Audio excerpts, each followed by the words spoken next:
Assalamualaikum warahmatullahi wabarakatuh.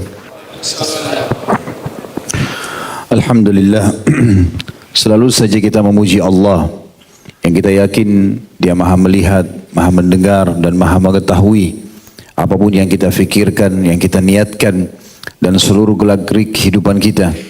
Dan kita berharap agar Dia selalu memenuhi kebutuhan kita dengan kalimat Alhamdulillah, karena itu sesuai dengan janjinya dan Allah tidak akan pungkiri janjinya.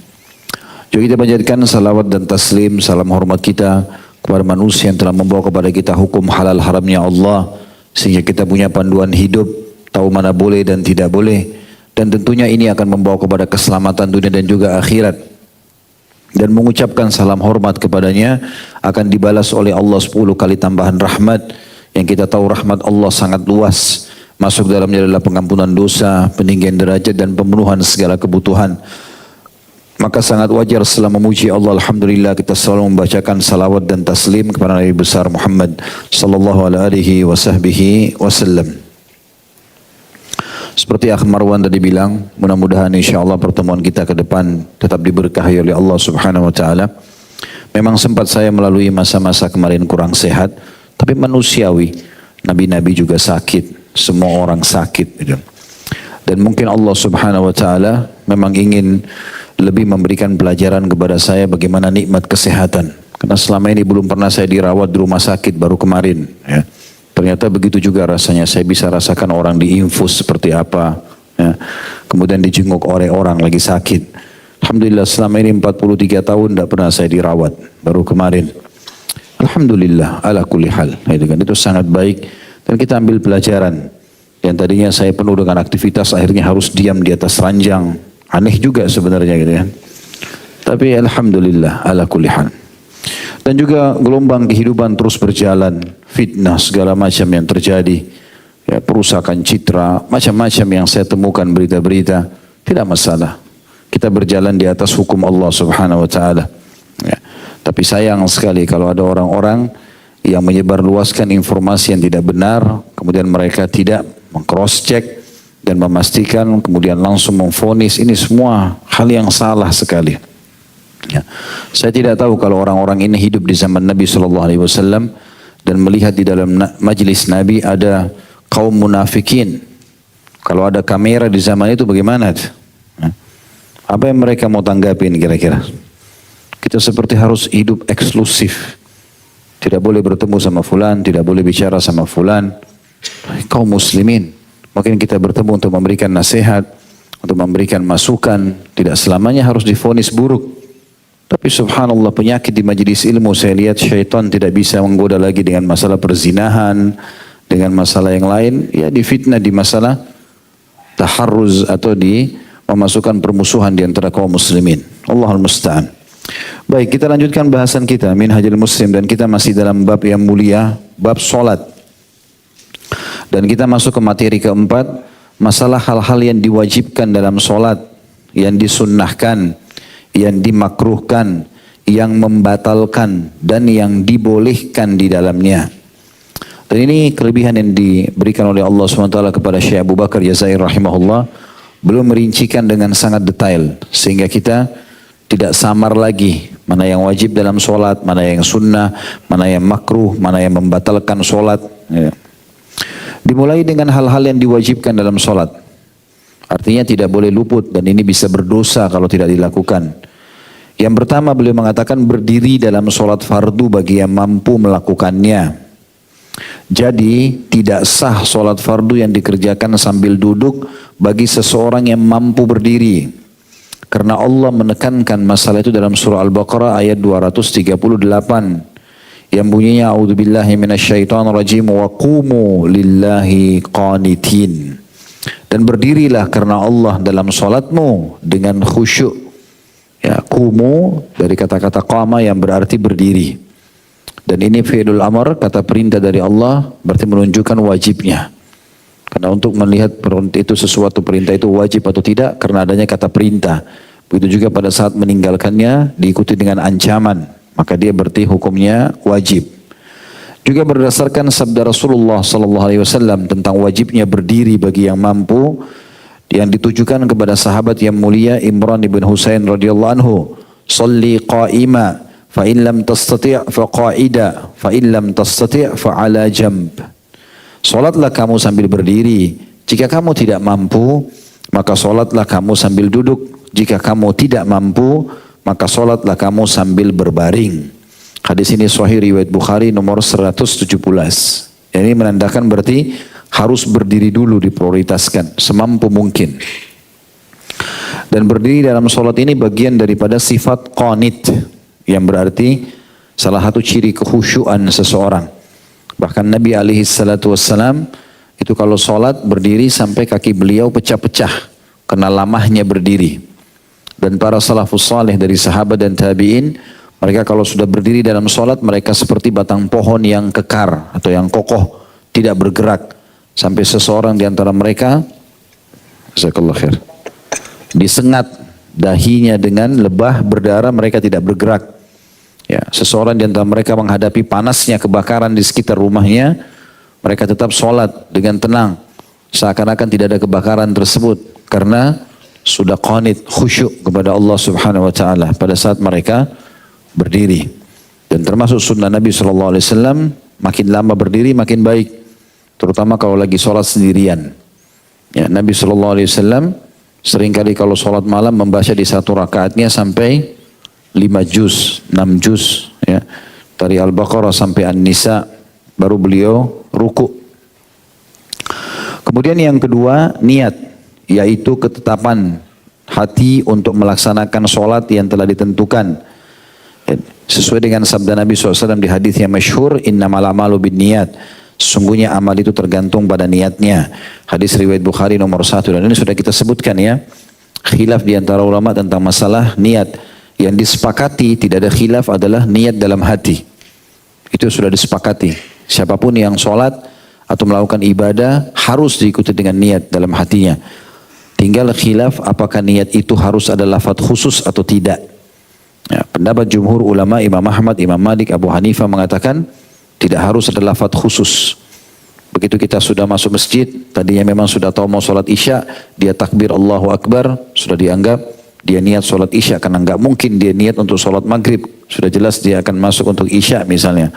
Sama kasus orang menjadi imam, tanpa mengucapkan imaman pun, dia sudah jelas maju, niat dalam hati mau jadi imam. Makmum pun tanpa mengucapkan makmuman, sudah jelas dia akan jadi makmum. Begitu seterusnya.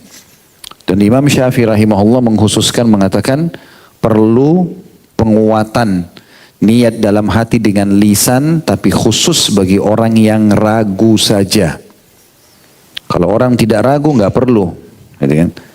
Kalau kita kan memang banyaknya di Indonesia ditarik semua niat dengan lafaz di setiap keadaan, jadi tidak ada lagi pembatasan yang Imam Syafi'i rahimahullah kasih khusus bagi orang yang ragu. Kalau dia ragu, khawatir niat dalam hatinya butuh penguatan, maka dia sebutkan dengan lafaz dengan lisannya. Intinya niat itu bagian dari kewajiban. Dan jumhur ulama lebih sepakat mengatakan tidak ada lafaz khusus, tinggal dia niatkan terlintas dalam hati untuk mengerjakan. Bagaimana dia tekankan niat itu karena Allah Subhanahu Wa Taala dengan cara memang dia niat sholat bukan karena diajak temannya, bukan karena dilihat orang, bukan karena pujian, tapi memang karena Allah Subhanahu Wa Taala, maka dianggap dia ikhlas karena Allah. Yang ketiga, takbiratul ihram, Allahu Akbar. Ini kewajiban, harus dikerjakan.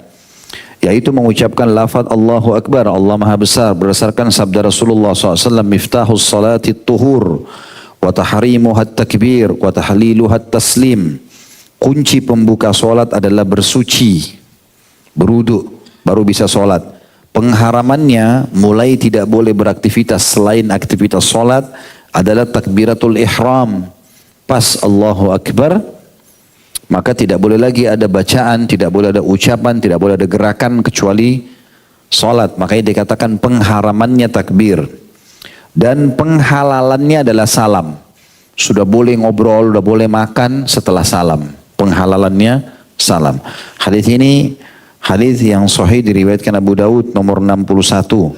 Begitu juga riwayat Tirmidzi di nomor 3 dan Al-Hakim mensahihkannya jadi 1 halaman 223. Yang keempat, termasuk kewajiban sholat adalah membaca Al-Fatihah. Berdasarkan sabda Rasulullah sallallahu alaihi wasallam, la salata liman lam yaqra'u bi Fatihatil kitab. Tidak sah salat seseorang yang tidak membaca Al-Fatihah. Hadis Bukhari nomor 756. Kata Syekh Abu Bakar rahimahullah, tetapi kewajiban itu digugurkan dari makmum manakala imamnya membacanya dengan suara keras. Kalau solatnya jahar, subuh, maghrib, isya. Karena imam sudah kerasin suara, gugur dari makmum baca Al-Fatihah. Dan ini pendapat yang dipegangi juga oleh Imam Ahmad rahimahullah, atau dari Imam Ahmad dasarnya. Karena makmum diperintahkan supaya diam serta mendengarkan bacaan imam. Berdasarkan firman Allah Subhanahu wa taala dalam surah Al-A'raf ayat 204, A'udzu billahi minasyaitonir rajim wa idza quri'al Qur'anu fastami'u lahu wa ansitu. Al-ayat. Dan apabila Al-Qur'an dibacakan, maka dengarkanlah baik-baik dan perhatikan dengan tenang. Juga sabda Rasulullah SAW, idza kabbaral imamu fakabbiru wa idza qara'a fa'ansitu. Jika imam bertakbir, maka bertakbirlah kalian. Dan jika imam sedang membaca Al-Fatihah, maka diamlah kalian. Hadis ini hadis sahih riwayat Muslim nomor 404. Apabila imam membacanya dengan suara pelan, sir, duhur atau asar, maka makmum wajib membacanya. Ada beberapa keadaan juga ditekankan oleh para ulama tentang masalah bagaimana kalau seseorang makmum telat, kemudian dia tiba, imamnya sudah ruku, apakah tetap dia harus baca Al-Fatihah sementara sholatnya sholat sir, sholat duhur atau sholat asar. Tadi kita sudah tahu kalau sholat jahar, ngerasin suara, subuh, maghrib, isya, gak ada masalah, bacaan imam sudah jadi bacaan makmum, gitu kan. Bagaimana kalau sholat sir, kita tiba, imamnya sudah Allahu Akbar, lagi ruku, kita belum baca Al-Fatihah. Ini khilaf lagi di antara ulama. Kalau Imam Syafi'i rahimahullah tetap wajib baca. Dan batas ketinggalan gerakan imam 3 kali gerakan. Jadi misalnya imam Allahu Akbar ruku, itu berarti 1 gerakan. Dia masih makmum, masih bisa baca Al-Fatihah. Sami Allahu liman hamidah, makmumnya masih bisa baca. Sampai dia sujud, tidak boleh lebih dari itu, dia sudah harus selesaikan dan dia segera mengejar imam. Ya. Nah, kalau dalam pendapat jumhur ulama, Imam Ahmad, Imam Malik, Abu Hanifah mengatakan tidak. Kalau imam sudah ruku, sudah dia ikut ruku. Kewajiban membaca Al-Fatihah hanya bagi orang yang punya kesempatan untuk itu. Tapi kalau sudah masuk dalam sholat, imam sudah Allahu Akbar, dia juga Allahu Akbar, takbir ruku. Beranjak daripada hadits Abu Daud yang sahih, kata Nabi SAW, kalau imam dijadikan untuk menyempurnakan sholat, kalau dia takbir, takbirlah, kalau dia ruku, rukulah, kalau dia sujud, sujudlah. Ya. Berarti ada perintah, kalau sudah terlanjur ruku, ya sudah kita ikut ruku. Alhamdulillah dalam bab ini cukup luas pendapat, boleh kita pilih mana pendapat yang termudahkan buat kita dan kembali kepada dalil yang paling kuat menurut kita. Yang penting intinya adalah membaca Al-Fatihah ini sebuah kewajiban, terutama kalau antum sholat sendiri. Tadi itu kalau sholat berjamaah, kalau sholat sendiri batal tanpa Al-Fatihah. Baik, yang kelima kewajibannya ruku. Dan ruku ini harus betul-betul mengikuti rukunya Nabi SAW kecuali orang punya udzur syar'i. Di dalam hadis Bukhari Muslim dikatakan Nabi SAW kalau ruku maka punggung beliau rata sampai kalau ditaruh bejana air di atasnya tidak akan tumpah. Ini sudah pernah saya sampaikan tata cara sholatnya. Teman-teman pakai cermin di rumah, kalau ada cermin yang besar dalam keadaan lagi tidak sholat, coba ruku dan lihat. Saya pun dulu praktikin dengan cara itu. Baru saya tahu, oh ternyata punggung saya rata kalau seperti itu. Kadang-kadang kalau ada pelatihan sholat yang pernah kami lakukan di beberapa tempat di Ramadan, maka memang lagi sholat atau lagi di saf, saya langsung suruh ikhwannya ruku, lalu saya pegang. Harus diturunkan sedikit, dinaikkan sedikit. Karena memang ruku bagian dari kewajiban. Bahkan Nabi SAW mengatakan seburuk-buruk pencuri yang mencuri dalam sholat. Maka kata para sahabat, ya Rasulullah, bagaimana ceritanya orang mencuri dalam sholat tuh?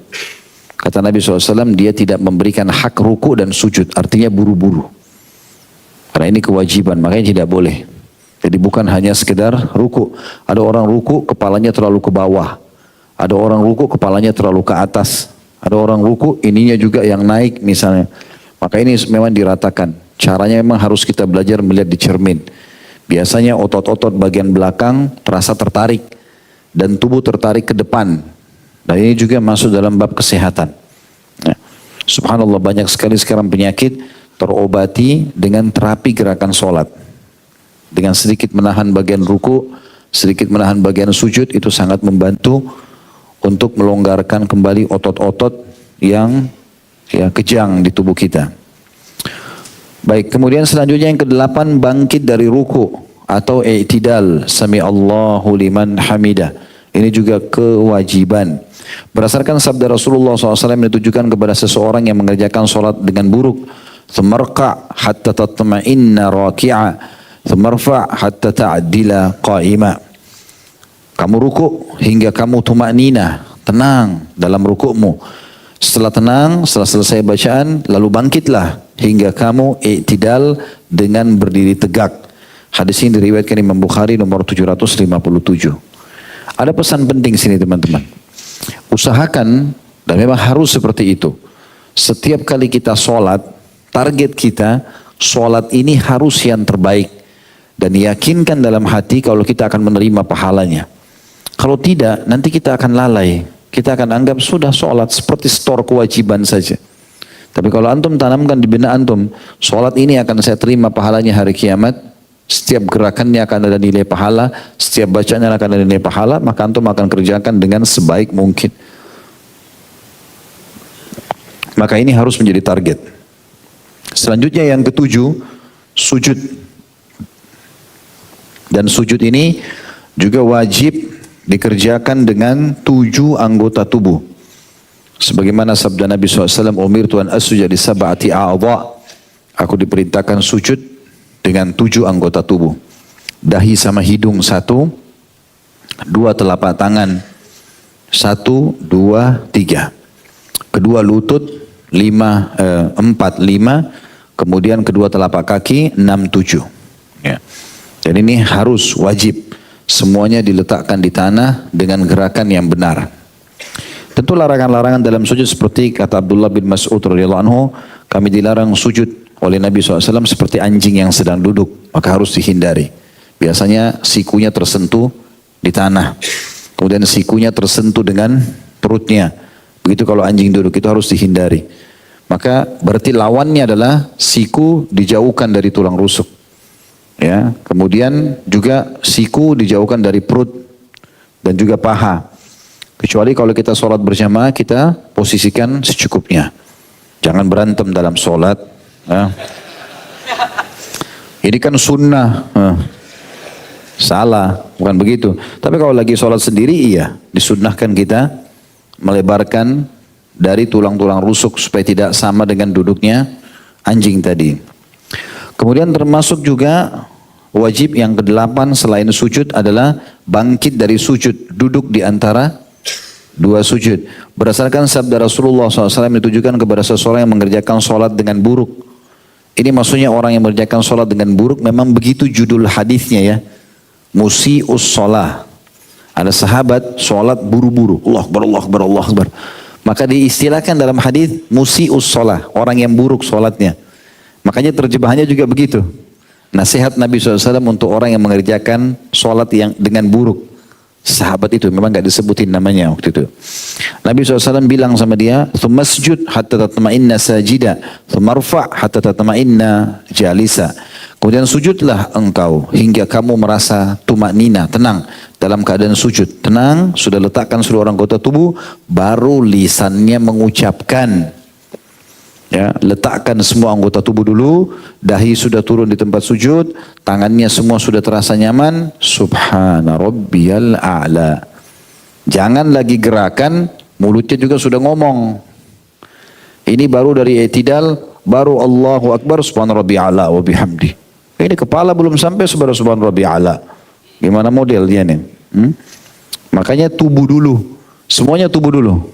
Takbir, Allahu Akbar. Ya. Ruku, gerakan dulu. Allahu Akbar. I'tidal, bergerak dulu. Sami Allahu liman hamidah. Lisan setelah gerakan. Itu tumanina namanya, ketenangan. Kalau tidak begitu nanti kita buru-buru. Kan? Allahu Akbar, akhirnya kita panjangin. Padahal coba kalau gerakan saja dulu, bangun dari sujud, bangun aja dulu. Setelah bangun, Allahu Akbar. Salah satu hal yang penting kalau lagi sholat berjamaah, tidak boleh mendahului imam. Bahkan kata Nabi SAW, apakah seseorang di antara kalian siap untuk diganti kepalanya menjadi kepala keledai oleh Allah karena dia mendahului imamnya? Nah, kadang-kadang yang membuat orang mendahului imam karena imamnya tidak lakukan poin ini. Jadi dia baru bangun dari sujud, Allahu Akbar, makmumnya pada ikut semua. Akhirnya ada yang mendahului gerakan imam. Kan? Coba kalau imamnya dari sujud, bergerak aja dulu. Duduk, kemudian berdiri, sampai sudah berdiri, Allahu Akbar. Makmum gak mungkin mendahului dia. Karena instruksi buat makmum belum keluar kan. Benar nggak? Begitu juga kalau kita sholat sendiri, coba praktikin teman-teman, lebih khusyuk rasanya. Gerakan dulu baru ucapan. Ini yang disebutkan dalam hadis tadi yang sama, ya, dalam hadis yang sahih diriwayatkan oleh Imam Bukhari tadi tentang orang yang buruk sholatnya. Kemudian sujudlah kamu hingga kamu tumaknina dalam keadaan sujud. Gerakan dulu baru bacaan. Lalu bangkitlah hingga kamu tumaknina dalam keadaan duduk di antara dua sujud. Kemudian berdasarkan firman Allah Subhanahu wa taala dalam surah Al-Hajj ayat 77. A'udzu billahi minasyaitonir rajim. Ya ayyuhalladzina amanu ruk'u wasjudu. Hai orang-orang beriman, rukuklah dan sujudlah kamu. Berarti di sini gerakan dulu baru bacaan memang. Ya. Yang kesembilan, tumaknina dalam ruku', dalam sujud, berdiri dan duduk. Tumaknina artinya tenang, konsentrasi, ya, menikmati. Karena semua gerakan, semua bacaan ada pahalanya. Jangan biarkan syaitan mencuri itu. Ya. Ingat, Allah tidak butuh dengan ibadah kita. Kita yang butuh dengan ibadah itu. Banyaknya orang tidak mau khusyuk dalam sholat karena dia anggap Allah butuh. Setor kewajiban. Allah enggak butuh dengan ibadah kita. Allah sebutkan tentang masalah kurban dalam Al-Quran. A'udzu billahi minasyaitonir rajim. La yanalallahu luhumaha wala diyama'uha walakin yanalut taqwa minkum. Allah enggak pernah butuh dengan daging dan darah hewan kurban kalian. Tapi Allah menilai ketakwaan kalian. Patuh enggak nih? Berikan yang terbaik atau tidak? Maka tumaknina kewajiban ini. Tenang, konsentrasi, jangan buru-buru. Berdasarkan sabda Rasulullah SAW ditujukan kepada seseorang yang melakukan sholatnya dengan buruk. Hingga kamu tumaknina. Di situ ada footnote nomor 715 di bawah. Dikatakan oleh penulis nas hadis. Maksudnya konsep hadis tentang orang yang sholatnya buruk. Dia adalah seseorang yang bernama Rafi ibn Khallad radhiyallahu anhu. Dan apabila kamu berdiri untuk sholat maka sempurnakanlah wudu. Maksudnya itu lafaz hadisnya. Kemudian menghadaplah ke arah kiblat. Lalu bertakbir. Kemudian bacalah ayat Al-Quran yang mudah bagimu. Kemudian rukuklah sampai kamu tumaknina dalam rukuk. Kemudian bangunlah dari rukuk sampai kamu duduk tumaknina. Kemudian sujudlah sampai tumaknina. Lakukanlah itu semua dalam sholatmu. Hadis riwayat Muslim nomor 395. Hakikat tumaknina, kita kembali ke paragraf di atas, di poin nomor 9, di paragraf keduanya. Hakikat tumaknina yaitu bahwa orang yang ruku, sujud, duduk, atau berdiri, berdiam diri hingga anggota badannya tetap atau kembali sempurna. Dalam waktu sekedar ia membaca Subhana Rabbiyal Azim, Maha Suci Robku yang Maha Agung. Makin banyak dia membaca zikir-zikir dalam ruku dan sujud makin bagus. Nabi SAW mengajarkan beberapa jenis bacaan.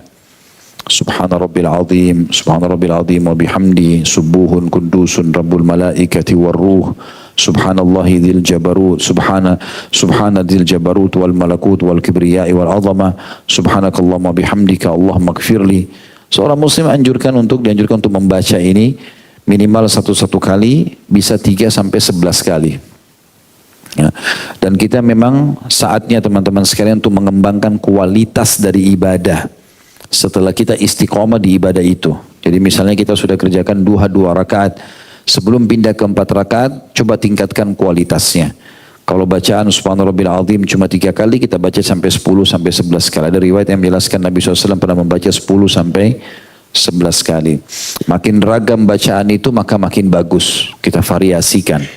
Minimal teman-teman pernah membaca doa ini sekali seumur hidup. Walaupun belum mengamalkan semuanya, gitu kan. Itu yang ke-9, tumaknina, tenang. Yang ke-10, salam. Ya. Salam ini khilaf di antara ulama tentang masalah apakah dua-duanya wajib atau salah satunya wajib. Ya.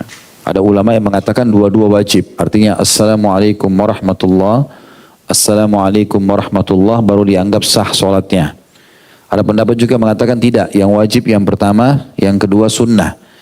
Berarti kalau orang mengatakan Assalamualaikum warahmatullah, belum pindah ke salam kedua, keluarin angin misalnya, maka tetap sah sholatnya.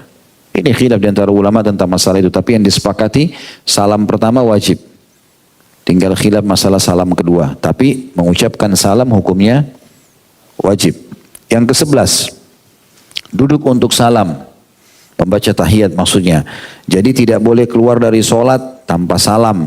Sedangkan seseorang tidak boleh salam kecuali dalam keadaan duduk. Berdasarkan sabda Rasulullah SAW, dan penghalalnya sholat itu adalah salam. Yang ke-12, tertib di antara rukun-rukun sholat. Jadi tidak boleh membaca Al-Fatihah sebelum takbiratul ihram. Tidak boleh sujud sebelum ruku. Kemudian karena ketentuan mengenai tata cara sholat dipraktikkan secara ketat oleh Rasulullah SAW dan diajarkan kepada para sahabat sehingga kita diwajibkan mengikuti tata cara yang telah dipraktikkan dan dianjurkan oleh atau diajarkan oleh beliau SAW sebagaimana sabda beliau, Sallu kama ra'aitumuni usalli. Salatlah kalian sebagaimana kalian melihat aku salat. Hadis ini riwayat Bukhari nomor 631. Saking pentingnya masalah gerakan salat ini sampai Nabi SAW pernah jelaskan di atas mimbar, lalu mempraktekkan tata cara salat di atas mimbar beliau supaya kelihatan oleh para sahabat. Kata beliau setelah menyebutkan 12 poin yang dianggap kewajiban salat, dengan demikian maka tidak boleh mendahulukan rukun solat yang wajib diakhirkan serta mengakhirkan rukun yang wajib didahulukan. Jika tidak dilakukan secara tertib maka solat dihukumi batal atau tidak sah. Kalau ada orang tiba-tiba Allahu Akbar langsung dia sujud, gak sah. Dia lewatin ruku, dia lewatin i'tidal, harus tertib. Sekarang kita masuk ke poin B tentang hal-hal yang disunnahkan dalam sholat. Tadi itu 12 wajib. Ya. Dimulai dari berdiri, niat, takbiratul ihram, membaca Al-Fatihah, ruku, bangkit dari ruku, sujud, bangkit dari sujud, kemudian tumaknina dalam ruku, sujud, berdiri dan duduk, salam, duduk untuk salam, dan terakhir tertib. Sementara hal-hal yang disunnahkan dalam sholat dibagi menjadi 2 bagian oleh para ulama.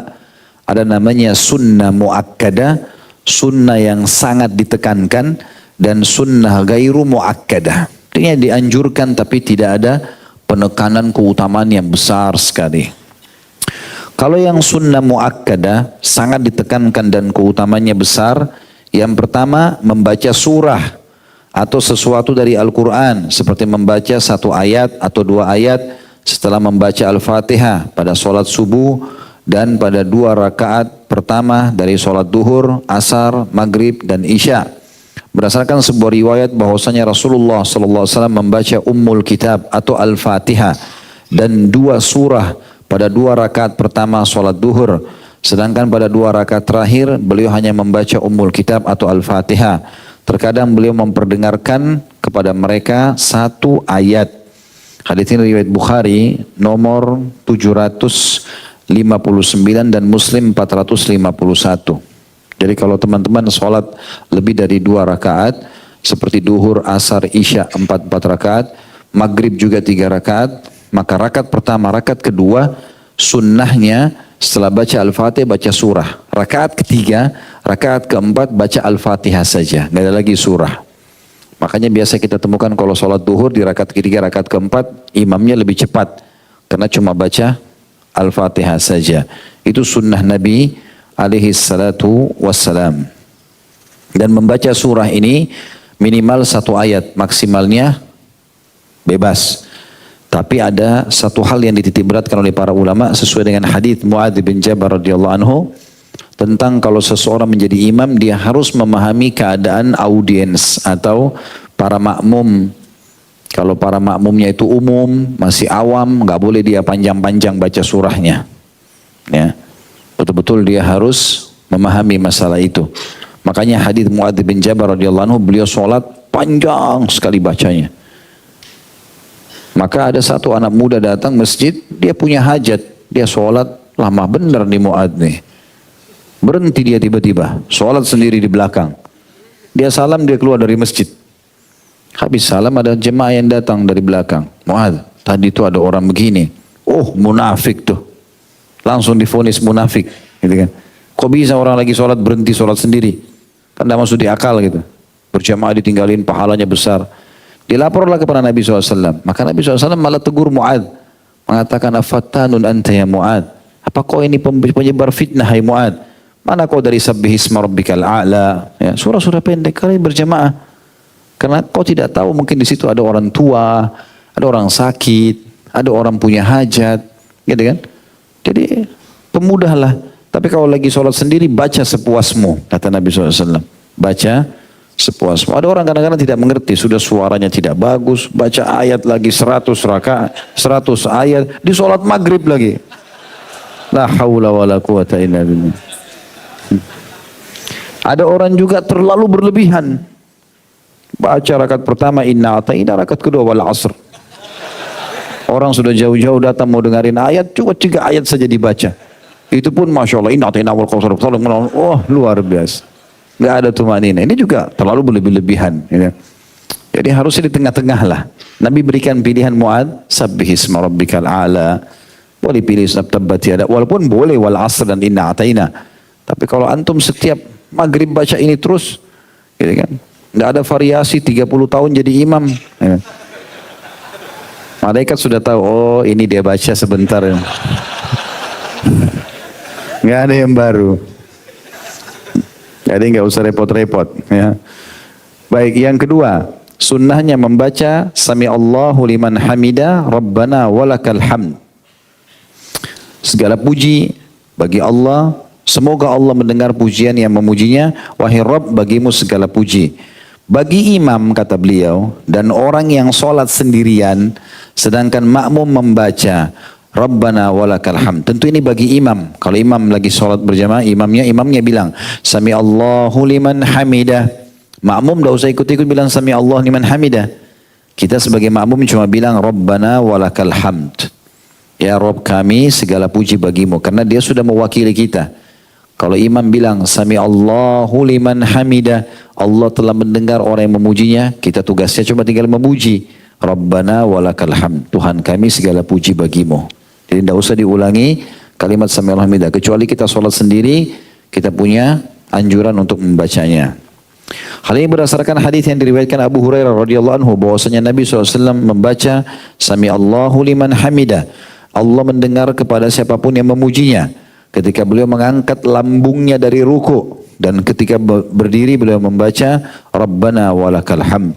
Ya Rabb kami segala puji bagimu.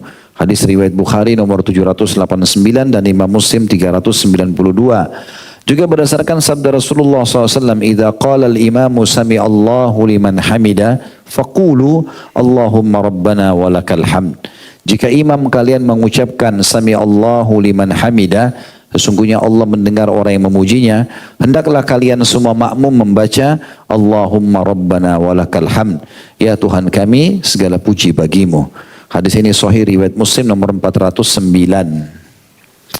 Sunnah yang ketiga, membaca Subhana Rabbiyal Azim pada saat ruku. Maha suci Rabbku yang maha agung. Saat ruku sebanyak 3 kali dan membaca Subhana Rabbiyal A'la. Maha suci Rabbku yang maha tinggi saat sujud.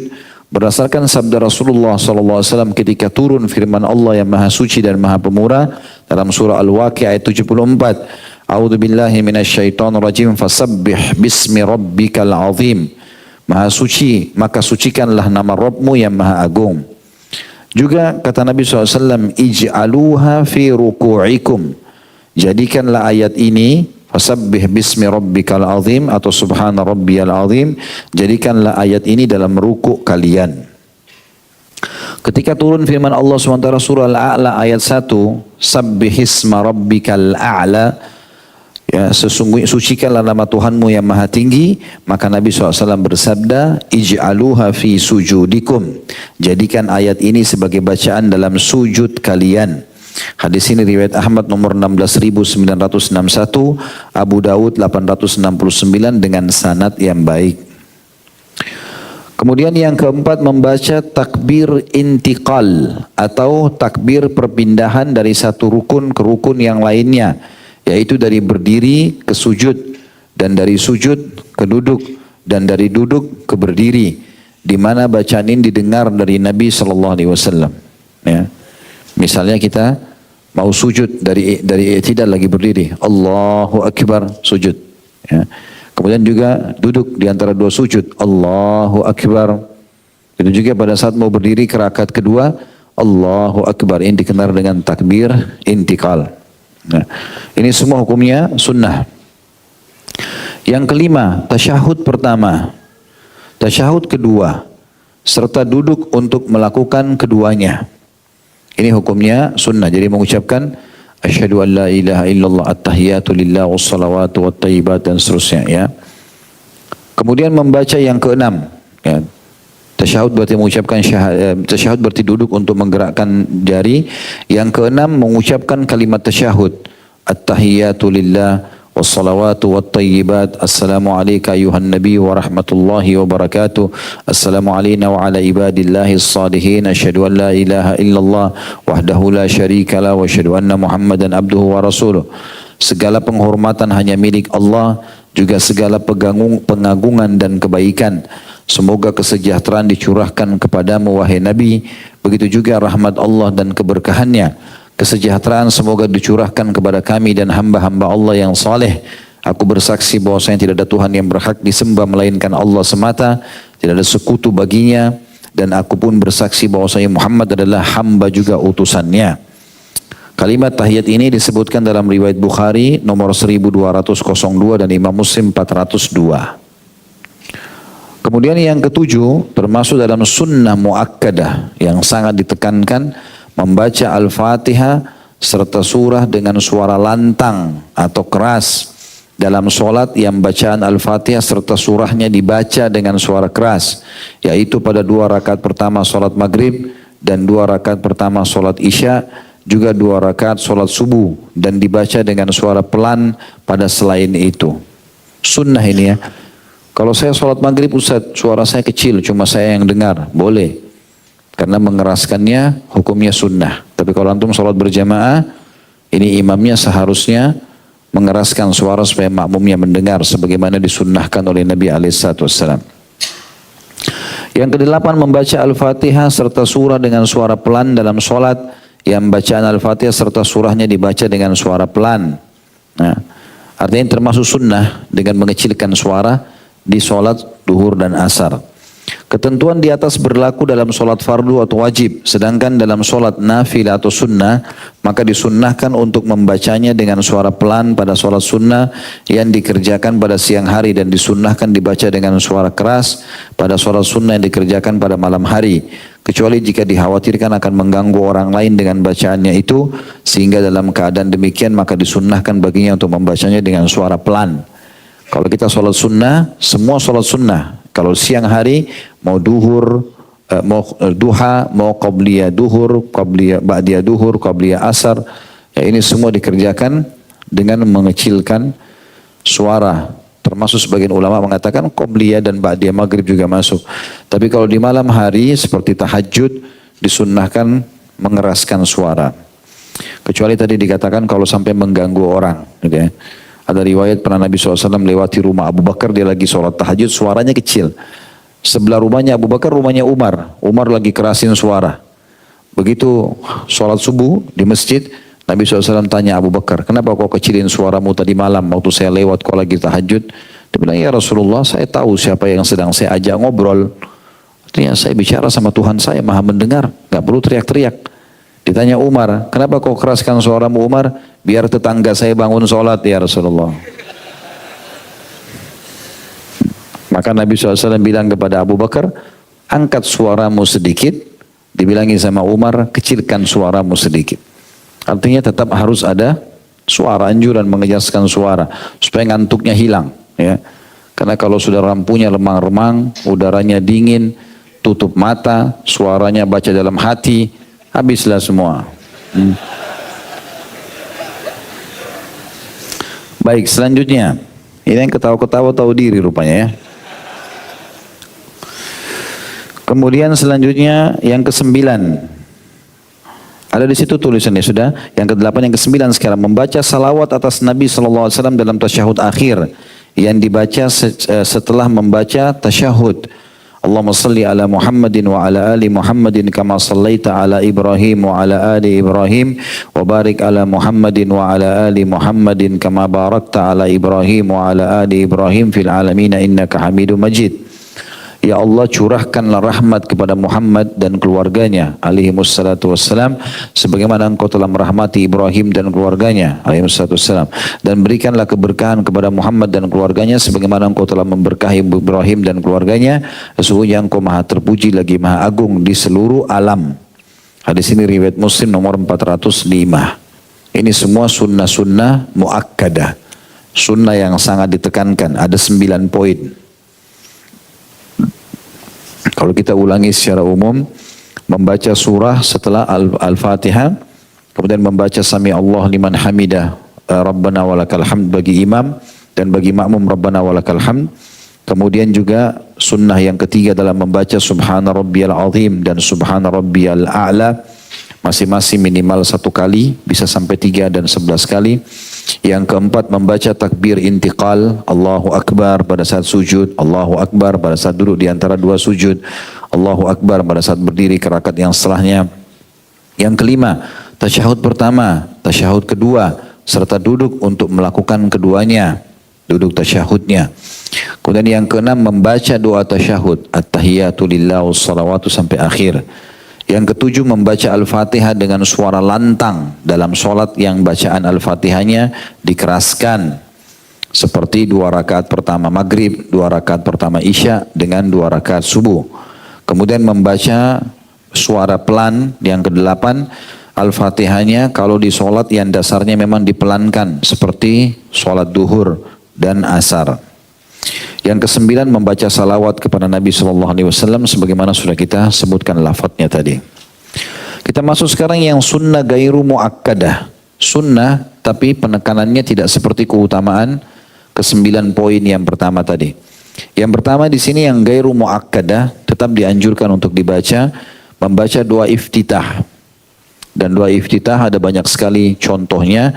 Di antaranya yang pendek adalah kalau orang mau ringkas yang dituliskan di sini hadits riwayat Imam Muslim nomor 399 yang bunyinya subhanakallahumma wa bihamdika wa tabarakasmuka wa ta'ala jadduka wa la ilaha ghairuk, yang artinya maha suci engkau ya Allah, dengan pujianmu saya mensucikanmu, maha berkah namamu dan maha tinggi keagunganmu, tidak ada Tuhan yang berhak disembah selain engkau.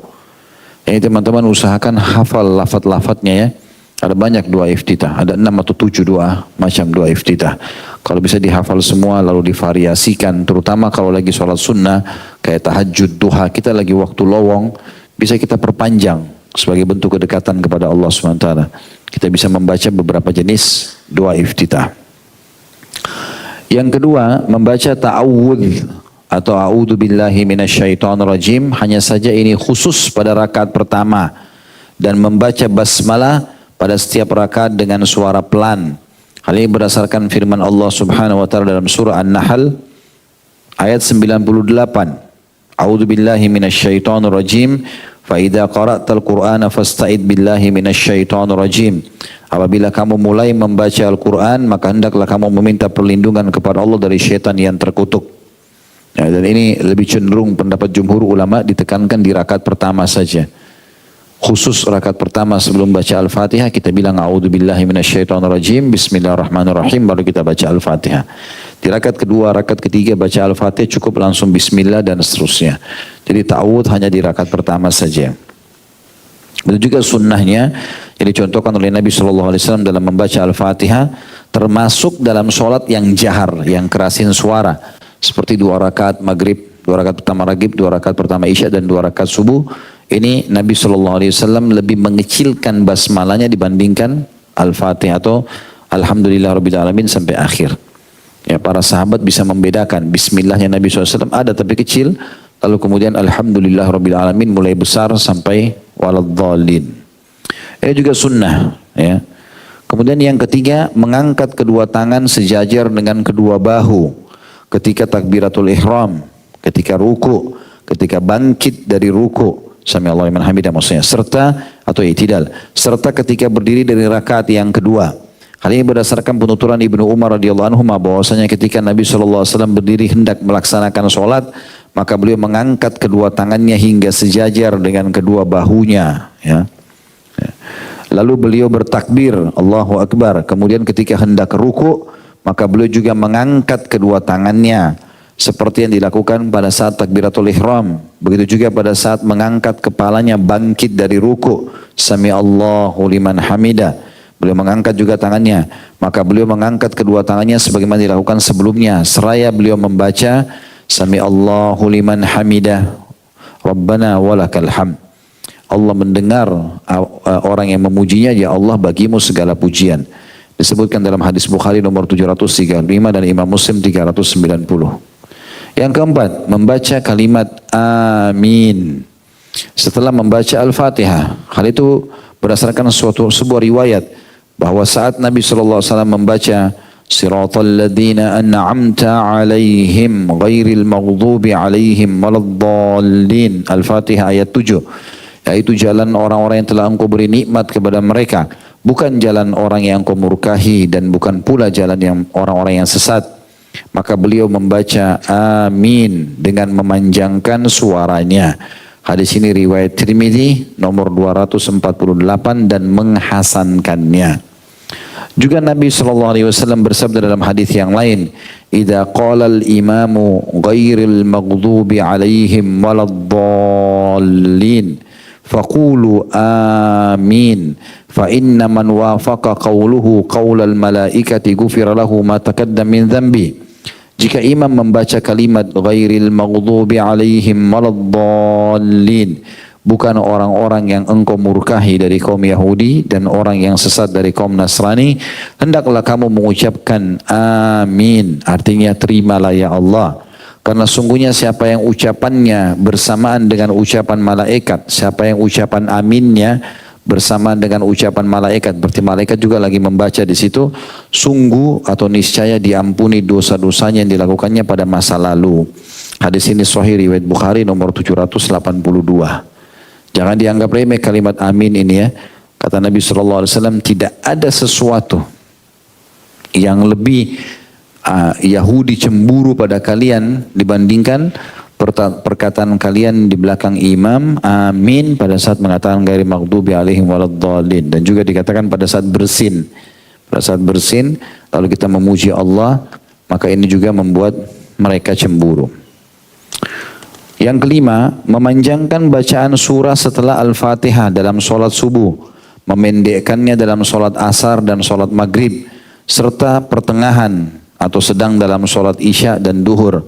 Hal ini berdasarkan keterangan dalam sebuah riwayat bahwasanya Umar radhiyallahu anhu menulis sepucuk surat kepada Abu Musa al-Asy'ari radhiyallahu anhu majma'in yang isinya, hendaklah engkau membaca surah yang panjang dalam sholat subuh, membaca surah yang pertengahan dalam sholat duhur, dan membaca surah pendek pada saat sholat maghrib. Ada footnote nomor 727 di situ, surah-surah yang panjang dimulai dari surah Al-Hujurat menurut pendapat yang kuat dan berakhir dengan surah Al-Mursalat. Surah-surah yang pertengahan dimulai dari surah An-Naba dan berakhir pada surah Al-Lail. Dan surah-surah pendek dimulai dari surah Ad-Duha sampai An-Nas. Hadis ini diriwayatkan oleh Tirmidzi nomor 307. Jadi sunnah membaca surah-surah yang panjang tapi khususnya di sholat subuh. Ya, kata sebagian ulama di antara hikmahnya agar memberikan kesempatan orang-orang yang telat ke masjid tetap bisa mendapatkan sholat subuh berjamaah karena sholat subuh hanya 2 rakaat. Yang keenam, sunnah juga berdoa di antara 2 sujud, yaitu membaca Rabbi gfirli warhamni wa'afini wahdini warzuqni. Ya Allah, ampunilah semua dosaku, sayangilah aku, berilah aku kesehatan, berilah aku petunjuk, serta berilah aku rezeki. Berdasarkan sebuah riwayat bahwasanya Rasulullah SAW telah membaca doa tersebut saat duduk di antara 2 sujud. Hadis ini diriwayatkan Tirmidzi nomor 284. Dan ada lafaz kalimat Allahumma ditambah juga dengan lafaz wajburni, diganti dengan kalimat wa'afini. Ya, penuhilah segala kebutuhanku. Kemudian yang ketujuh, membaca doa kunut pada rakaat terakhir sholat subuh atau rakaat terakhir sholat witir setelah membaca surah atau setelah mengangkat kepala bangkit dari ruku. Ini disebutkan oleh Tirmidzi nomor 464 dan An-Nasai 1749. Ini khilaf di antara ulama tentang masalah pembacaan kunut subuh ya. Imam Syafi'i rahimahullah mengatakan kunut subuh dibaca sepanjang hidup ya. Sementara jumhur ulama menekankan hadis yang berhubungan dengan kunut subuh ini khusus subuhnya dilemahkan, tapi kunut yang dibaca pada saat witir dihasankan. Lafaz ini yang kita bacakan, lafaz kunut yang akan kita bacakan sebentar lagi adalah kunut yang diajarkan oleh Nabi SAW kepada cucunya Hasan radhiyallahu anhu untuk sholat witir. Bunyinya, Allahumma hdini fi man hadait.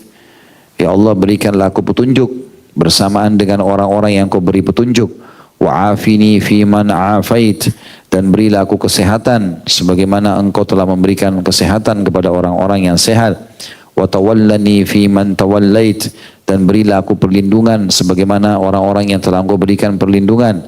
Wa barik li fi ma a'tait, berkahilah semua apa yang telah engkau berikan kepadaku. Wa qini wasrif anni syarra ma qadait, selamatkanlah aku dan alihkanlah aku dari seluruh keburukan yang telah engkau takdirkan. Fa innaka taqdi wa la yuqda alaik, sesungguhnya engkau lah yang telah menetapkan keputusan dan tidak ada yang bisa menetapkan keputusan terhadapmu. Wa la ya'izzu innahu la yadhillu man walait, tidak akan pernah terhina orang yang telah engkau cintai. Wa la ya'izzu man adait, dan tidak akan mulia orang yang telah engkau musuhi. Tabarakta Rabbana wa ta'alait, maha berkah engkau wahai Tuhan kami dan juga maha tinggi. Allahumma inni a'udhu biridhaka min sakhatik, ya Allah aku berlindung dengan keridhaanmu dari kemurkahanmu. Wa bimu'afatika min uqubatik, dan dari ampunanmu dari segala hukumanmu. Wa bika minka la uhsi thana'an 'alaika anta kama athnaita 'ala nafsik, dan aku berlindung kepadamu dari siksaanmu. Aku tidak mampu menghitung pujian-pujian yang mesti disanjungkan kepadamu. Sesungguhnya engkau sebagaimana yang engkau telah sanjungkan atas dirimu sendiri. Keterangan ini kata beliau, Syekh Abu Bakar mengatakan di footnote 731 tentang kunut dalam salat subuh tertera dalam sebuah hadis diriwayatkan Imam Bukhari nomor 4560, Imam Muslim 677. Ini ada waham kata beliau, di sini orang yang mentahqiq buku salah persepsi dari penulis, karena yang tercantum dalam Sahihain adalah kunut nazilah, kunut yang dibaca pada saat sedang terjadi permasalahan besar, dan itu pun dibaca subuh, duhur, asar, maghrib, isya.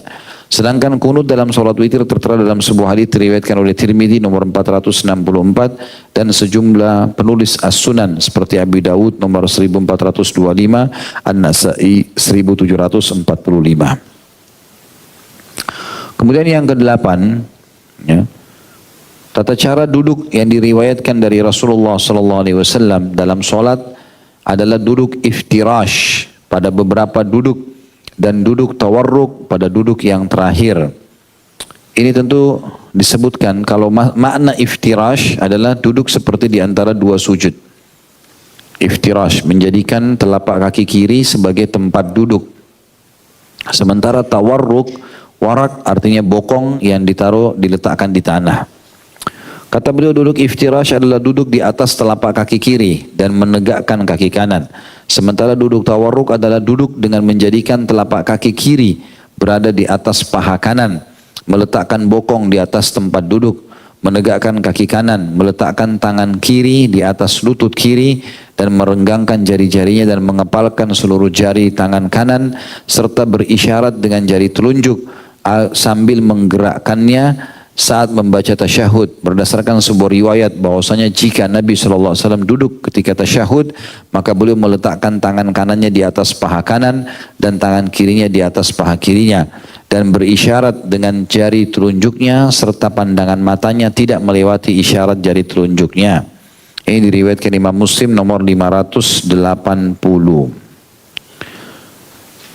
Kemudian yang kesembilan, meletakkan kedua tangan di atas dada, di mana tangan kanan berada di atas tangan kiri. Berdasarkan keterangan yang dikemukakan oleh Sahal bahwa orang-orang yang diperintahkan supaya meletakkan tangan kanan pada lengan kirinya ketika sholat. Kemudian berdasarkan keterangan dituturkan Jabir radhiyallahu anhu, marra Rasulullah sallallahu alaihi wasallam bi rajulin wa huwa yusalli wa qad wada'a yadahu al-yusra 'ala al-yumna fantaza'aha wa wada'a al-yumna 'ala al-yusra. Suatu ketika Rasulullah SAW melintas di hadapan seseorang yang sedang sholat, di mana ia meletakkan tangan kirinya di atas tangan kanannya. Maka Nabi SAW menarik dengan keras atau melepaskan tangannya, lalu mengganti, meletakkan kanan di atas kiri. Hadis ini diriwayatkan oleh Imam Ahmad nomor 14.671 dengan sanad yang baik. Termasuk sunnah Nabi SAW yang gairu muakkad adalah berdoa ketika sujud. Berdasarkan sabda Rasulullah SAW, ala inni nuhitu an aqra al-Qur'ana raki'an aw sajida, fa amma ar-ruku'u fa'azzimu fihi rabb, wa amma as-sujudu fajtahidu fi ad-du'a'i faqamin an yustajaba lakum. Ketahuilah bahwa sungguhnya aku dilarang membaca Al-Quran di saat ruku dan sujud. Saat ruku hendaklah kamu mengagungkan Allah, sedang saat sujud hendaklah kamu bersungguh-sungguh dalam berdoa, karena doamu saat sujud itu lebih pantas untuk dikabulkan. Hadis riwayat Muslim nomor 479. Tentu di sini ada khilaf di antara ulama tentang masalah sujud salat wajib dengan sujud salat sunnah. Kalau sujud salat wajib dianjurkan fokus kepada doa-doa yang sudah ada anjurannya, ya. Sementara kalau sholat sunnah boleh menyampaikan hajat-hajat. Kemudian yang ke-11, berdoa ketika tasyahud akhir setelah membaca salawat atas Nabi SAW dengan doa ini diantaranya, ya. Allahumma inni a'udzubika min adzabi jahannam.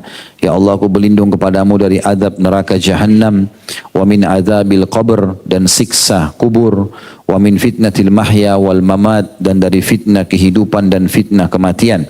Ya, fitnah sesuatu yang tidak disukai oleh orang, ya. Kita berlindung kepada Allah dari fitnah kehidupan dan kematian.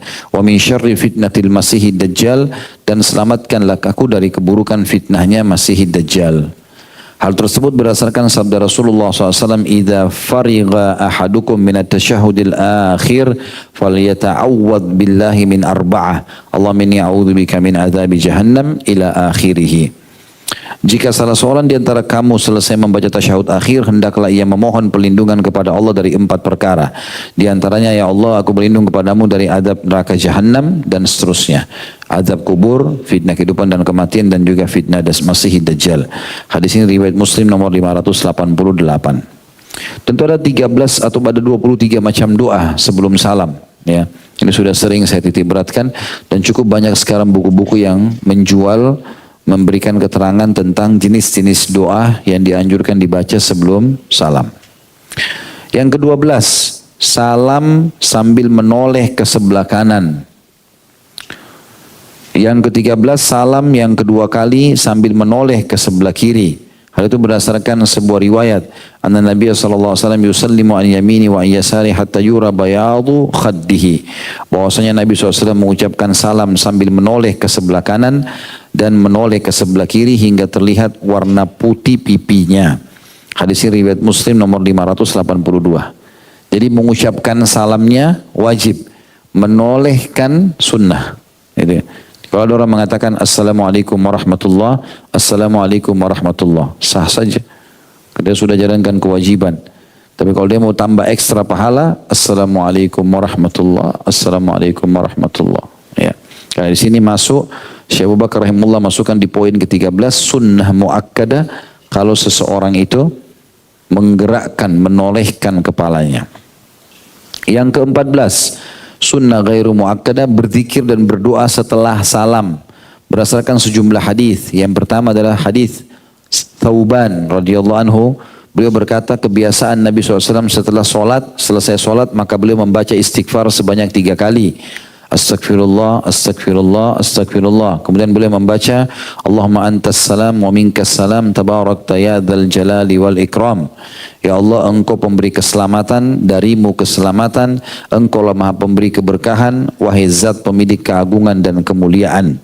Hadis ini diriwayatkan Imam Muslim nomor 591. Riwayat yang lain juga menekankan dari Muadz bin Jabal radhiyallahu anhu bahwa suatu hari Nabi SAW memegang tangannya seraya bersabda, ya Muadz, inni la uhibbuk, usika ya Muadz an la tada'anna fi duburi kulli salatin an taqul Allahumma inni ala dzikrika wa syukrika wa husni ibadatik. Hai Muadz, aku sangat mencintaimu. Hai Muadz, aku akan berpesan kepadamu bahwa setelah kamu selesai sholat, hendaklah kamu selalu membaca doa ini. Ya Allah, tolong aku memohon perlindung kepadamu untuk selalu mengingatmu, bersyukur terhadap nikmatmu dan juga menyempurnakan ibadah kepadamu. Allahumma inni ala dzikrika wa syukrika wa husni ibadatik. Hadis ini riwayatkan Ahmad nomor 21.621, Abu Dawud 1522 dan Al-Hakim jilid 1 halaman 407. Juga riwayat yang menjelaskan dari Al-Mughirah bin Syu'bah radhiyallahu anhu. Beliau berkata bahwasanya kebiasaan Rasulullah SAW setelah selesai solat fardu, maka beliau membaca La ilaha illallah wahdahu la syarikalah, lahul mulku wa lahul hamdu wa huwa ala kulli syai'in qadir. Allahumma la mani'a lima a'taita wa la mu'ti lima mana'ta wa la yanfa'u dzal jaddu minkal jadd. Tidak ada Tuhan yang berhak disembah melainkan Allah. Allah yang Maha Esa dan tidak ada sekutu baginya. Baginya segala puji, baginya kerajaan dan dia Maha Kuasa atas segala sesuatu. Ya Allah, tidak ada yang dapat mencegah apa yang engkau berikan dan tidak ada yang dapat memberi jika engkau cegah, dan kekayaan seseorang tidak berguna dari ancaman atau azabmu. Hadis ini riwayat Bukhari nomor 844. Juga zikir yang lain sangat dianjurkan adalah hadis dari Abu Umamah radhiyallahu anhu bahwasanya Rasulullah SAW bersabda, man qara'a ayatal kursi dubara atau dubura kulli salatin lam yamna'hu min dukhulil jannah illa ayyamut. Barang siapa yang tidak pernah meninggalkan ayat kursi setiap selesai solat, ya, baik wajib atau sunnah, tapi lebih tepatnya solat wajib di sini, maka tidak ada yang menghalanginya memasuki surga selain kematian. Ya, artinya kalau teman-teman sholat 5 waktu lalu ikuti ayat kursi saja setelahnya, dijamin masuk surga dengan izin Allah Subhanahu wa taala. Tapi syaratnya sholat wajib 5 waktu dengan membaca ayat kursi ini. Hadis ini diriwayatkan An-Nasa'i di nomor 100 dan At-Tabarani nomor 8068. Sebagian ulama ada yang melemahkan riwayat ini, ada juga yang menghasankan ya. Yang selanjutnya juga hadits Abu Hurairah radhiyallahu anhu bahwasanya Nabi sallallahu alaihi wasallam bersabda, man sabbahallaha kulla salatin 33 wa hamidallaha 33 wa kabbarallaha 33 fatilka 99 wa qala tamamal mi'a la ilaha illallah wahdahu la syarikalah lahul mulku wa lahul hamdu wa huwa ala kulli syai'in qadir ufirat khatayahu wa in kanat mithla zabadil bahar. Barang siapa yang membaca selepas solat tasbih subhanallah 33 kali, hamdalah alhamdulillah 33 kali, dan takbir Allahu Akbar 33 kali, sehingga semua itu kalau digabungkan kata Nabi SAW 99, lalu ia menggenapkan menjadi 100 dengan membaca la ilaha illallah wahdahu la syarikalah, tidak ada Tuhan yang berhak disembah kecuali Allah dan tidak ada sekutu bersamanya, lahul mulku wa lahul hamd, miliknya lah kerajaan dan miliknya puji-pujian, wa huwa ala kulli syai'in qadir, dan dia mampu mengerjakan apa yang dia inginkan, maka seluruh dosanya akan diampuni meskipun dosanya itu sebanyak buih di lautan. Hadis ini diriwayatkan Imam Muslim nomor 597. Makanya teman-teman habis sholat jangan buru-buru berdiri. Coba lakukan zikir. Godaan syaitan standar. Nanti aja zikir di jalan, gampang. Kalau antum ikutin, nggak zikir udah itu. Udah pasti. Nanti begitu keluar, syaitan ingatin makanan, minuman, lupa. Makanya zikir dulu. Yang terakhir adalah dari Sa'ad bin Abi Waqqas radhiyallahu anhu bahwasanya Rasulullah SAW memohon perlindungan kepada Allah setiap selesai sholat dengan doa berikut ini. Allahumma inni a'udzubika minal bukhl. Ya Allah, aku berlindung kepadamu dari sifat kikir. Wa a'udzubika minal jubun, dan dari sifat pengecut. Wa a'udzubika min an uradda ila ardalil umur, dan jangan sampai aku hidup sampai masa pikun sehingga tidak tahu lagi apa yang diucapkan dan dilakukan. Wa a'udzubika min fitnatid dunya, dan ya Allah selamatkan aku dari segala fitnah dunia. Wa a'udzubika min adzabil qabr, dan selamatkanlah aku dari fitnah kubur. Saat mengajarkan doa ini kepada anak-anaknya. Jadi ini hal-hal yang disunnahkan di dalam sholat, ya. Kita insya Allah akan masuk ke masalah hal-hal yang dimakruhkan dalam sholat. Dan kalau masih ada waktu kita coba baca hal-hal yang membatalkan ya sholat itu. Insya Allah supaya minggu depan kita masuk sudah ke materi kelima, masalah sujud sahwi. Kita sampaikan dulu hal-hal yang dimakruhkan, artinya tidak sampai membatalkan sholat, makruh. Jadi kalau teman-teman tinggalkan malah dapat pahala. Yang pertama, menoleh dengan memutar kepala atau dengan mata, sengaja melihat ke arah-arah tertentu. Ini makruh, tidak membatalkan sholat. Berdasarkan sabda Nabi SAW, huwa ikhtilasu yakhtalisuhu syaitan min salatil abd. Menoleh ketika sholat adalah pencopetan yang dilakukan oleh syaitan dari seseorang yang sedang sholat. Hadis ini riwayat Bukhari nomor 751. Yang kedua, mengarahkan pandangan ke atas. Berdasarkan sabda Nabi SAW, ma balu aqwamin yarfa'una absarahum ila as-sama'i fi salatihim la yantahunna an dzalik aw la takhtifanna absaruhum. Tidak sepantasnya satu kaum mengarahkan pandangan mata mereka ke langit pada saat mereka sedang sholat. Kalau di luar sholat boleh lihat, tapi kalau lagi sholat tidak boleh. Selanjutnya Nabi SAW mengatakan hendaklah mereka menghentikan perbuatan tersebut, atau kalau tidak penglihatan mereka bisa Allah cabut, Allah dibutakan matanya. Hadis ini riwayat Muslim nomor 428. Juga dimakruhkan ya, bertolak pinggang, takhassur, yaitu meletakkan tangan pada pinggang, berdasarkan hadis yang dituturkan oleh Abu Hurairah radhiyallahu anhu bahwa Nabi SAW atau nahan Nabi SAW an yusalli ar-rajul mukhtasiran. Nabi SAW melarang seseorang sholat sambil bertolak pinggang, karena ini bentuk kesombongan biasanya. Hadis Bukhari nomor 1220 dan Imam Muslim 545. Juga yang keempat, makruh memegang rambut, lengan baju atau baju. Berdasarkan sabda Nabi SAW, umirtu an asjuda ala sab'ati a'zumin wala akuffu thawban wala sya'ran. Aku diperintahkan supaya sujud dengan 7 anggota tubuh dan tidak memegang baju atau rambut.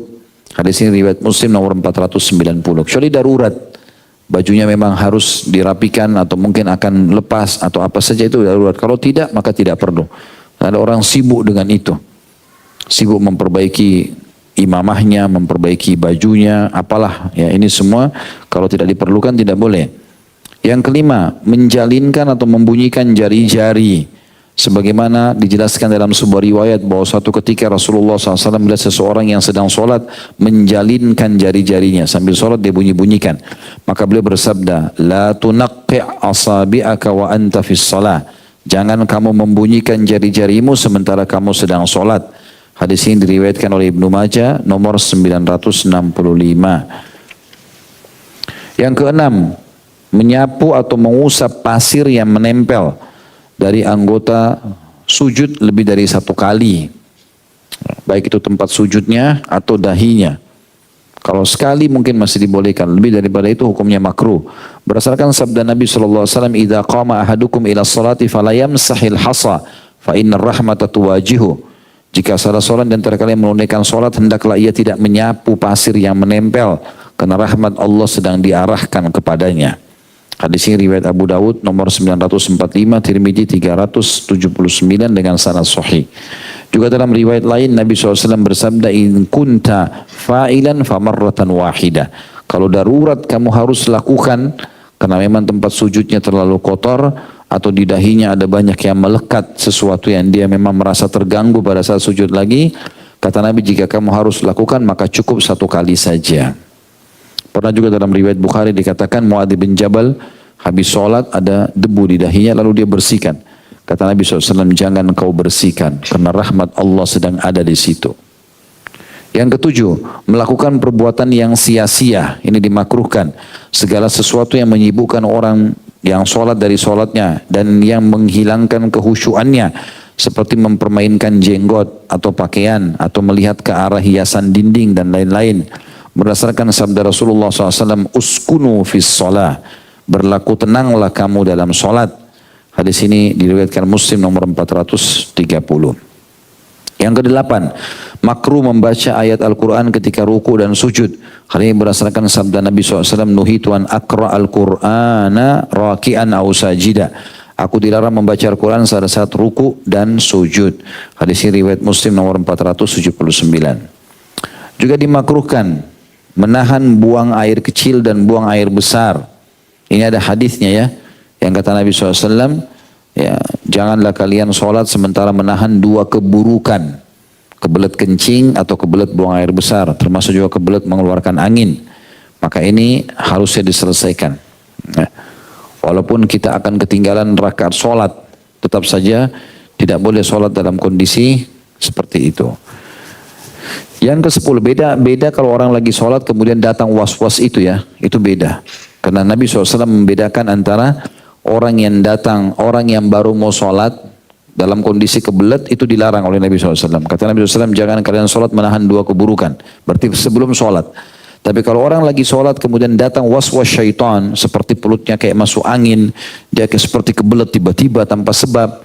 Maka ada sahabat mengatakan, ya Rasulullah, saya khawatir mengeluarkan angin atau tidak lagi sholat. Kata Nabi SAW, tetaplah di sholatmu kecuali kau cium bau atau kau dengarkan suara. Itu was-was. Kemudian yang ke-10, dimakruhkan sholat ketika makanan telah dihidangkan. Berdasarkan sabda Rasulullah SAW, la sholata bihadrati ta'amin wala huwa yudafi'uhu al-akhbathan. Tidak boleh sholat pada saat makanan telah dihidangkan dan tidak pula dengan menahan buang air kecil dan buang air besar. Hadis ini riwayat Muslim nomor 560. Ya, artinya kalau ulama juga ada yang merincikan mengatakan yang dimaksud juga di sini dihidangkan makanan adalah orang lagi azan kemudian dia duduk di meja makan, istrinya sudah letakkan makanan yang mengeluarkan uap-uap ya sehingga dia tergoda atau dia lagi mulai mengunyah lalu azan ya sudah dia makan dulu. Tapi kalau istri masih menyiapkan, masih memanaskan, dia masih tidak ada masalah ke masjid. Jadi harus dibedakan masalah itu ya. Dikhawatirkan nanti sholatnya tidak khusyuk. Yang ke-11 dan 12 yang terakhir yang dimakruhkan adalah duduk di antara 2 tumit atau akibain. Ada putnot nomor 755 dikatakan, kata uqbas syaitan bermakna duduk ik'a yang menempelkan pantatnya di atas tanah dan menegakkan kedua tumitnya dan meletakkan 2 tangannya di atas tanah sebagaimana duduknya anjing. Artinya dua-dua kakinya kiri kanan itu ditaruh di sebelah. Kan kita kalau tahiyat terakhir cuma kanan yang, nah ini kiri kanan ditaruh dua-dua, kemudian pantatnya duduk di tengah-tengah. Itu dilarang. Berdasarkan hadis itu disebutkan atau tidak boleh duduk di atas tumit ya tadi 2 dan menghamparkan kedua lengan. Berdasarkan penuturan Aisyah radhiyallahu anha, wa kana yanha an uqbati syaitan wa yanha an yaftarisha rajulu dhira'aihi iftirasha sab' atau sabu', bahwasanya Rasulullah SAW telah melarang duduk syaitan dan juga melarang seseorang menghamparkan kedua tangannya seperti binatang buas yang hendak menerkam. Hadis ini diriwayatkan Imam Muslim 498. Jadi ada orang yang duduk seperti itu, ya, menyusahkan dirinya. Jadi dia menggabungkan antara duduk syaitan tadi. Duduk syaitan itu bokongnya di tengah-tengah, kemudian kakinya dua-dua di kiri kanan diberdirikan. Kemudian tangannya dimajukan ke depan. Seperti binatang akan menerkam mangsanya, itu dilarang. Ya, ini termasuk juga dalam sholat tidak dibolehkan. Ya. Terakhir kita tutup teman-teman dengan hal-hal yang membatalkan sholat. Adapun yang membatalkan sholat sebagai berikut. Yang pertama meninggalkan salah satu rukun sholat jika pelakunya tidak mengulanginya ketika sholat atau tidak lama setelah sholatnya. Berdasarkan sabda Rasulullah SAW ditujukan kepada seseorang yang buruk dalam menunaikan sholatnya dengan meninggalkan tumanina dan i'tidal, ketenangan dan juga bangun dari ruku. Padahal keduanya merupakan rukun sholat. Kata Nabi SAW, irji' fasalli fa innaka lam tusalli. Ulangi sholatmu. Karena sholat lagi, karena sungguhnya kau belum sholat. Hadis ini diriwayatkan oleh Muslim nomor 397. Kemudian itu membatalkan ya. Jadi kalau ada salah satu dari rukun-rukun tadi, kewajiban-kewajiban sholat tidak dilakukan, maka batal sholatnya. Yang kedua, makan dan minum. Berdasarkan sabda Rasulullah SAW, inna fis salati la syugla. Sesungguhnya dalam sholat terdapat kesibukan. Hadis ini diriwayatkan Imam Bukhari 1216 dan di Muslim 538. Artinya sholat itu punya kesibukan-kesibukan di mana tidak boleh seseorang beraktivitas selain itu. Baik gerakan, ucapan, itu semua harus sesuai dengan diperintahkan. Nah, masuk salah satunya makan dan minum di sini tidak dibolehkan. Bahkan ada riwayat lain menjelaskan Nabi SAW menghitungnya batal dalam sholat kalau seseorang itu lagi makan. Makanya Imam Syafi'i rahimahullah lebih tegas dalam masalah ini. Beliau menganjurkan setiap kali habis makan kalau mau sholat kumur-kumur dulu. Dikhawatirkan nanti ada sisa makanan yang dia kunyah sehingga masuk dalam ancaman pembatalan sholat. Yang ketiga, perkataan yang tidak ada kaitannya dengan sholat, di mana Allah SWT berfirman dalam Al-Baqarah 238, A'udzubillahi minasyaitonirrajim, wa qumu lillahi qanitin, dan berdirilah kepada Allah dalam sholatmu dengan khusyuk. Juga sabda Nabi SAW, inna hadhihi sholata la yasluhu fiha syai'un min kalamin nas.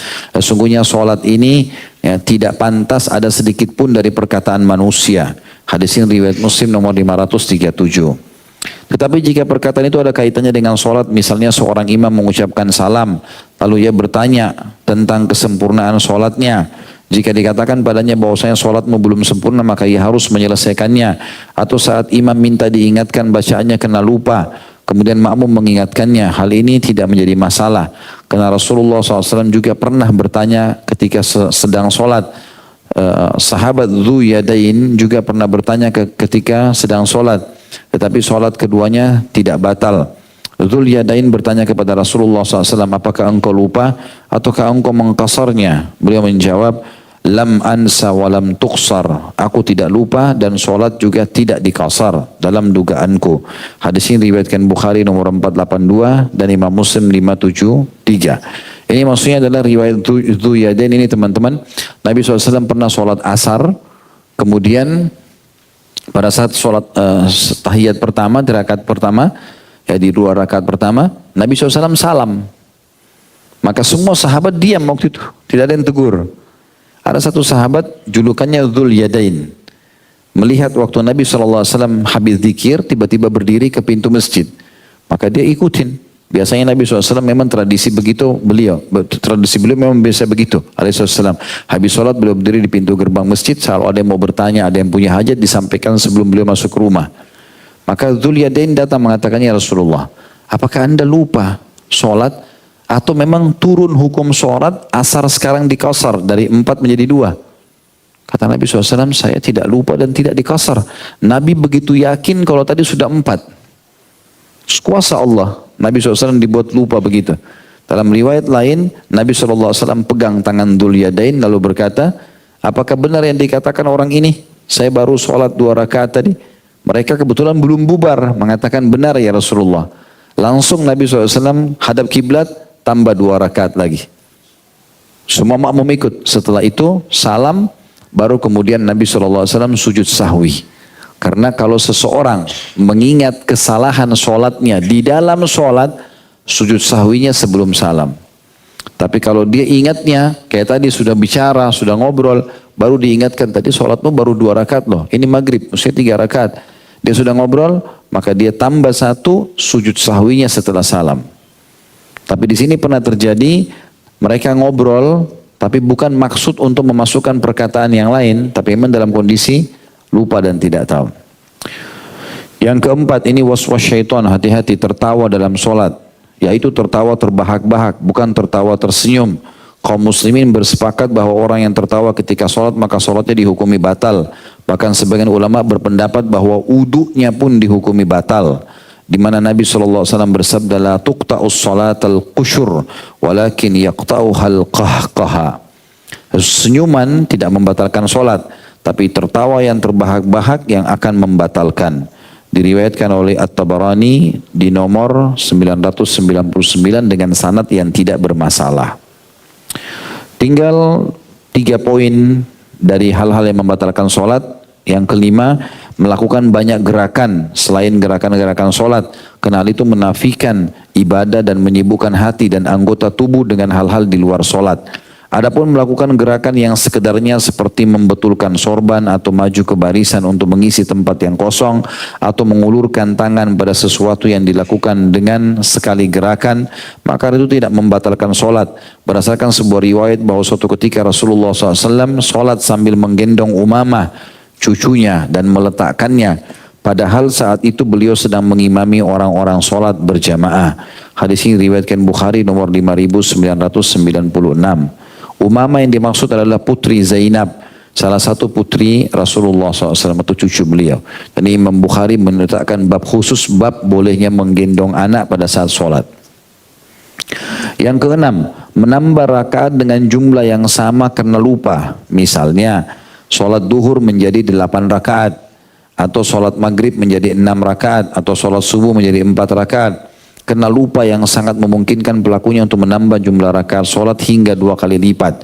Hal itu menunjukkan bahwa pelakunya tidak khusyuk dalam solatnya. Padahal khusyuk itu merupakan rahasia dan ruh solat. Sedangkan solat yang kehilangan ruhnya niscaya dihukumi batal. Artinya kalau teman-teman lupa cuma 1 rakaat, ini 3 atau 4 ya, itu masih umum. Tapi kalau ada orang solat duhur sampai 8 rakaat, ya, dia lupa kalau dia sudah solat 4 tadi. Ya, ini berarti sudah tidak khusyuk. Ini disepakati ulama batal udah. Tapi kalau dia lupa 1-2 rakaat masih boleh. Yang ketujuh, teringat sholat sebelumnya. Misalnya seseorang mengerjakan sholat asar, tapi ia teringat bahwasanya ia belum menunaikan sholat duhur. Dalam kondisi demikian maka sholat asarnya dihukumi batal sehingga ia menunaikan sholat duhur terlebih dahulu. Karena berurutan dalam melaksanakan di antara sholat fardu yang 5 merupakan satu kewajiban. Dengan alasan bahwa datangnya perintah sholat dari Allah adalah berurutan di antara sholat fardu yang satu dengan sholat fardu yang lainnya. Jadi tidak boleh mengerjakan suatu sholat sebelum mengerjakan sholat yang sebelumnya yang berurutan langsung dengan sholat yang hendak dikerjakan. Jadi misalnya teman-teman menjamak qasar pun kalau lagi safar, jamak digabung dan memangkas duhur dan asar misalnya, walaupun kita jamak takhir menerlambatkan di waktu asar, tetap duhur dulu baru asar. Gak boleh asar dulu baru duhur. Karena urutan itu kewajiban. Ya. Ada orang dia semalam suntuk gak bisa tidur mungkin karena sakit misalnya. Pas menjelang subuh dia tidur. Tertidur misalnya, 10 menit sebelum subuh dia tertidur. Qadarullah dia terbangun azan duhur. Misal, memang dia semalaman sakit, tidak bisa tertidur. Gelap tempat itu, lalu kemudian dia tidur, dia bangun, sudah jam 12:30, masuk waktu duhur. Sekarang dia belum sholat subuh, dan dia punya udzur syar'i karena ketiduran. Mana yang dia kerjakan dulu, duhur atau subuh? Subuh, dan tidak boleh ditinggalkan subuh itu ya. Selama antum punya udzur syar'i, tetap wajib mengerjakan sholat itu. Kalau orang sengaja tinggalkan, memang tidak mau sholat subuh, maka itu berbeda. Karena saya pernah temukan begitu, ada di antara jemaah begitu. Oh Ustaz, kalau saya ketiduran sampai 6:30 pagi, saya udah nggak sholat subuh. Saya pikir waktunya sudah lewat. Oh nggak boleh, ini ada rincian. Bapak sengaja nggak tinggalin subuh itu. Kalau ketiduran, lupa, tetap wajib sholat. Ya. Tapi kalau dasarnya sengaja memang nggak mau sholat sebelumnya. Tiba-tiba dia masuk masjid waktu duha atau di kantornya ada temannya kasih cuplikan ceramah. Ternyata sholat wajib ya. Tadi saya belum subuh. Memang dia nggak mau subuh nih. Tadinya nggak mau subuh. Sekarang sudah duha. Nggak boleh lagi dia sholat subuh. Karena dia sengaja meninggalkan tanpa udzur keluar dari waktunya. Nah, orang begini nggak ada lagi qadanya. Tapi kalau orang lupa ketiduran tetap wajib mengerjakan masalah itu. Jadi ini insya Allah hal-hal yang berhubungan dengan masalah dimakruhkan kan ya, membatalkan sholat itu sendiri. Ini ada juga beberapa poin sebaiknya diselesaikan. Yang terakhir di sini adalah hal-hal yang boleh dilakukan saat sholat. Yang pertama melakukan satu gerakan yang sekedarnya, misalnya membetulkan letak selendang, karena hal itu pernah dilakukan juga oleh Rasulullah SAW sebagaimana telah dijelaskan dalam sebuah hadis yang sahih. Itu boleh. Kopiah yang miring, mau jatuh, surbannya penting, darurat, tertiup angin sejadahnya pada saat dia mau sujud, dia kembalikan, maka itu masih ada yang membolehkan. Kemudian yang kedua berdehem ketika diperlukan atau karena darurat, atau batuk karena sakit.